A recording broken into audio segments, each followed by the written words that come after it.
अस्सलाम वालेकुम नाज़रीन, FSID न्यूज में आपका इस्तकबाल है। मैं मोहम्मद फारूक। पढ़ते हैं आज की ताज़ा खबर। महबूब नगर पार्लिमानी हल्का से मेरी जीत होगी, DK अरुणा। बीजेपी पार्टी दफ्तर में मुनक़िदा अजलास से मुखातिब करते हुए मरकजी बीजेपी नायब सदर व बीजेपी पार्लिमानी उम्मीदवारों DK अरुणा ने महबूब नगर पार्लिमानी हल्का से इन्हें टिकट देने पर बीजेपी हाई कमांड का शुक्रिया अदा किया। इन्होंने मजीद कहा कि साबिक़ा पार्लिमानी इंतखाबात में कम मेजॉरिटी से मेरी शिकस्त हुई थी। इस मरतबा महबूब नगर पार्लिमानी हल्का से मेरी जीत होगी। कांग्रेस पार्टी झूठे वादे करके अवाम को गुमराह करते हुए इक़्तिदार में आई है। स्कीमात अमल नहीं हो रहे हैं। जीत हो या हार, मैं हमेशा अवाम के दरमियान रहने वाली हूँ। इस मौके पर बीजेपी रियासती कायदीन पद्मजा रेड्डी, P बालराज, ज़िला बीजेपी सदर श्रीनिवास रेड्डी, कायदीन पवन कुमार रेड्डी व मिथुन रेड्डी व दीगर मौजूद थे। बोर्ड कमिटी सभ्युలకు రాష్ట్ర అధ్యక్షులు కిషన్ రెడ్డి గారికి మన జిల్లా పార్టీకి ప్రతి ఒక్కరికి కూడా పేరు పేరున నా యొక్క హృదయపూర్వకమైనటువంటి ధన్యవాదాలు నేను తెలియజేస్తాను।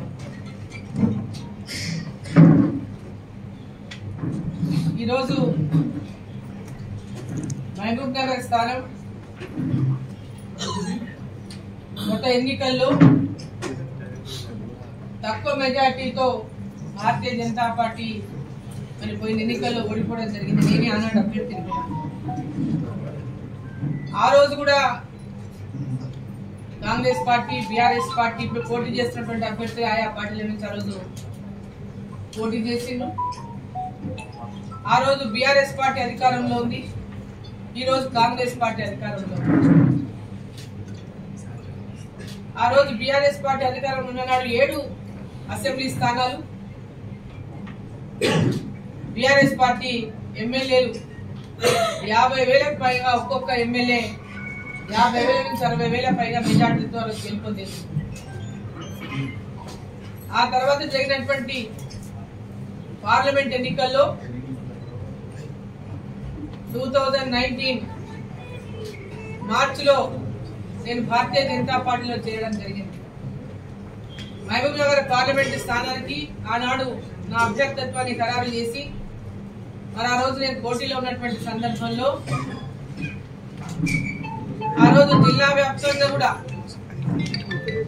నరేంద్ర మోదీ గారి ఉన్నటువంటి విశ్వాసంతో జిల్లాలో అందరికీ కూడా పరిచయం ఉన్నటువంటి వ్యక్తిగా నా అభ్యర్థిత్వం అయితేనేమి, మోదీ గారి యొక్క నాయకత్వం అయితేనేమి, ఆ రోజు 3,33,353 ఓట్లతో రెండో స్థానంలో భారతీయ జనతా పార్టీ నిలవడం జరిగింది।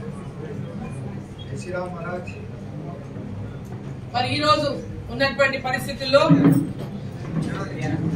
రాష్ట్రంలో కాంగ్రెస్ పార్టీ అధికారంలోకి వచ్చింది। బీఆర్ఎస్ పార్టీ ఈరోజు పార్లమెంట్ ఎన్నికల్లో పోటీ చేద్దామన్నా ముందుకు వచ్చేటువంటి అభ్యర్థులు లేనటువంటి పరిస్థితులు ఎదుర్కొంటా ఉంది। కాంగ్రెస్ పార్టీ ఈరోజు అధికారంలో ఉన్నారు। 7 మంది ఎమ్మెల్యేలు కూడా కాంగ్రెస్ పార్టీ నుంచి విజయం సాధించింది ఇక్కడ। అప్పుడు ఏ విధంగా అయితే అధికారంలో ఉన్నటువంటి బీఆర్ఎస్ పార్టీలు ఇక్కడ 7 మంది ఎమ్మెల్యేలు ఉన్నారో, ఈ రోజు కూడా అధికారంలో ఉన్నటువంటి కాంగ్రెస్ పార్టీ నుంచి 7 మంది ఎమ్మెల్యేలు ఉన్నారు। కాకపోతే ఆనాడు కంటే ఈ రోజు గెలిచినటువంటి ఎమ్మెల్యేల మెజార్టీలు మరి అంత పెద్ద మెజార్టీలు లేదనే విషయం మనకు అందరికీ కూడా తెలుసు। రాష్ట్రంలో కూడా బొటాబొట్టి మెజార్టీతో రాష్ట్ర ప్రభుత్వాన్ని ఏర్పాటు చేసింది కాంగ్రెస్ పార్టీ। ప్రజల లోపల పెద్ద ఎత్తున 6 గ్యారెంటీల విషయంలో హామీయే గాని, బీఆర్ఎస్ బీజేపీ పొత్తులైనటువంటి అబద్ధపు ప్రచారమే గాని పెద్ద ఎత్తున ఆనాడు బీఆర్ఎస్ పార్టీకి వ్యతిరేకంగా అనేక పోరాటాలు చేశాం। జైలుకి వెళ్ళిన భారతీయ జనతా పార్టీ కార్యకర్తలు, నాయకులు పెద్ద ఎత్తున బీఆర్ఎస్ పార్టీకి తీవ్రమైనటువంటి వ్యతిరేకాన్ని తెలంగాణలో నిర్మించింది భారతీయ జనతా పార్టీ। ఆనాడు వాస్తవాలతో ప్రజల ముందుకి భారతీయ జనతా పార్టీ వెళ్ళింది। అబద్ధపు హామీలతో ప్రజలను మోసం చేయదలుచుకోకుండా ఏది అధికారంలోకి వస్తే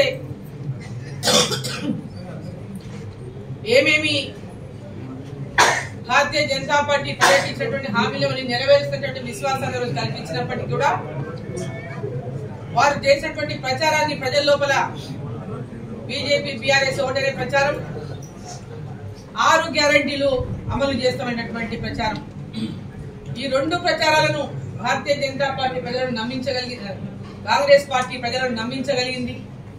కాంగ్రెస్ పార్టీ అధికారంలోకి వచ్చింది.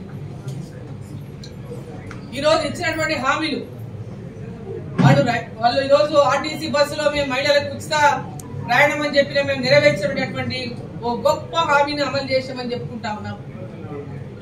ఈరోజు గ్రామీణ ప్రాంతాల్లో ఒక గ్రామం నుంచి ఇంకో గ్రామానికి బస్సులే లేనటువంటి పరిస్థితి. ఏదో పట్టణ ప్రాంతాల్లో ఉన్నటువంటి బస్సుల్లో ఈరోజు మహిళలు ప్రయాణం చేస్తుండవచ్చు, కానీ గ్రామీణ ప్రాంతాల్లో మహిళలకు ఎక్కడ కూడా ప్రయాణ సౌకర్యం పెద్ద ఎత్తున లేదు. ఇదో మెయిన్ గా ఈ ఊరు నుంచి హైదరాబాద్ కో ఇక్కడ నుంచి అక్కడికో కొన్ని సర్వీసెస్ తప్ప ప్రతి ఒక్కరు కూడా మహిళలు ఇవాళ దాంట్లో అందుబడినటువంటి పరిస్థితి లేదు. వాళ్ళు ఇంకోటి ఏం చెప్పి ప్రతి ఒక్క గృహిణికి కూడా 2,500 రూపాయలు హామీ ఇచ్చింది. ప్రతి మహిళకు నెలకు 2,500 రూపాయలు ప్రతి నెల అందిస్తాము అని చెప్పినటువంటి మాట చెప్పింది. మరి ఇప్పటిదాకా ఎక్కడ కూడా ఏ మహిళకు ఏ ఒక్కరికైనా 2,500 రూపాయలు ఇస్తామనేటువంటి హామీ నెరవేర్చలేదు. రైతులకు 2 లక్షల రూపాయలు రుణమాఫీ చేస్తామని చెప్పిండ్రు. ఇప్పటిదాకా ఏ రైతుకు కూడా రుణమాఫీ అమలు చేయలేదు.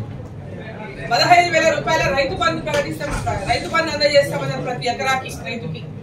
ఇప్పటిదాకా ఎక్కడ కూడా ఆ రైతు బంధు రైతులకు అందజేయలేదు. కౌలు రైతులకు 12,000 రూపాయలు అందజేస్తామన్నారు సంవత్సరానికి ఎకరాకి.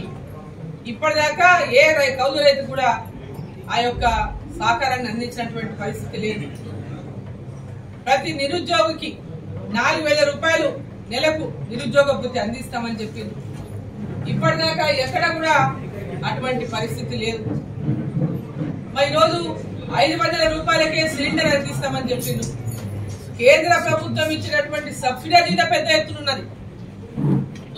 బీపీఎల్ లో ఉన్నటువంటి పేద మహిళలకు కేంద్ర ప్రభుత్వమే పెద్ద ఎత్తున 350 రూపాయల దాకా సబ్సిడీ ఇస్తా ఉంది ఇవాళ. మరి ఈరోజు రాష్ట్ర ప్రభుత్వం 500 రూపాయల సిలిండర్ అంటే కేంద్ర ప్రభుత్వం బొంగా వీళ్ళు ఇచ్చేది ఎంతలో ఒకసారి మనం అందరం కూడా ఆలోచన చేయాలి.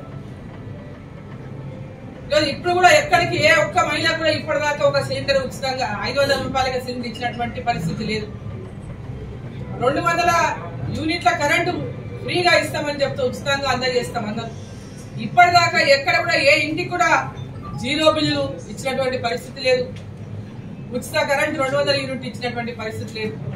కేవలం కాగితాల మీదనే, పత్రికల మీదనే, బ్యానర్ ఐటెంలుగా ఈ యొక్క హామీలు నిలబడుతున్నాయి తప్ప అక్కడ ఆ జిల్లాలో ఒక ప్రోగ్రాం పెట్టి ఒక పథకం, ఈ జిల్లాలో ఒక ప్రోగ్రాం పెట్టి ఒక పథకం, అవన్నీ లాంచ్ చేసేసినట్టు పెద్ద మీడియాలో ప్రచారం చేసుకుంటున్నారు తప్ప ఇప్పటిదాకా గ్రౌండ్ లో ఏది కూడా అమలు చేయనటువంటి పరిస్థితి. అది కూడా పార్లమెంట్ ఎన్నికలు ఉన్నాయని, పార్లమెంట్ ఎన్నికల్లో లబ్ధి పొందడానికి మాత్రమే ఈ పథకాలను పెద్ద ఎత్తున. आप हमारा ये वीडियो YouTube पर देख रहे हैं तो सब्सक्राइब करना ना भूलें और बेल आइकन दबाएं। और अगर आप हमारा ये वीडियो Facebook पर देख रहे हैं तो पेज को लाइक करें और फॉलो करें।